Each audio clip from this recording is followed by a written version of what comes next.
Pour beaucoup, Trump serait le méchant sataniste, mais Poutine serait le gentil qui serait contre les Rothschilds et le nouvel ordre mondial. En vérité, que cela soit le président chinois qui a déclaré que l'islam était un virus ou Poutine ou Trump, ils sont tous du même parti, celui de Satan. Après les violentes émeutes qui ont secoué la cité des Ducs, les Dijonnais restent souvent hébétés. Les 200 Tchétchènes en quête de règlement de compte ont laissé des traces dans les esprits et la réaction des gamins de quartier fait polémique. Et si Poutine avait instrumentalisé la communauté tchétchène pour déclencher une guerre civile en France et faire monter les partis d'extrême droite et surtout le Front National de Marine Le Pen qui a changé de nom et est devenu le RN ou Rassemblement Républicain. Poutine finance des journaux qui incitent à l'islamophobie et sont favorables au sionisme grâce à des fake news et de la propagande, et cela est indéniable. Des oligarques russes ont même acheté des journaux français, ce qui fait craindre une ingérence russe dans la politique française. La Russie et en particulier Vladimir Poutine entretiennent des relations financières, mais aussi idéologiques, depuis de nombreuses années avec le Front National. Poutine ne cache pas sa haine de l'islam et des musulmans, en particulier les Arabes, les Palestiniens et les Maghrébins. Autre parti arrivé au second tour de l'élection présidentielle, le Front National.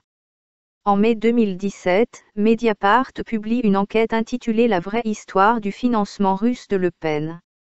Pourquoi existe-t-il des liens entre le Kremlin et le parti aujourd'hui présidé par Marine Le Pen? Et comment se manifeste-t-il? La Russie aurait aussi aidé financièrement le Front National lors des élections présidentielles.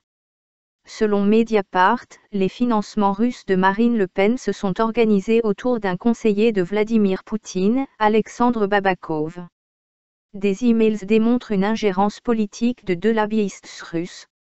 Le site ajoute, Marine Le Pen et ses proches l'ont dit et répété sur tous les tons, les banques françaises n'ont pas voulu accorder de prêt au Front National et il a bien fallu aller chercher l'argent ailleurs.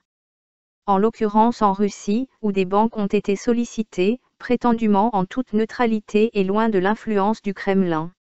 Est-ce que Poutine veut déstabiliser la France pour pouvoir l'envahir et instaurer un nouvel ordre mondial communiste?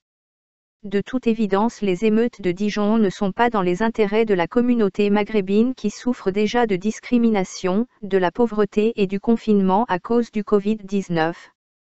Kadyrov soutient ces émeutes et Kadyrov est un valet de Poutine. Il ne sert pas les intérêts du peuple tchétchène mais la Russie et donc sert le sionisme.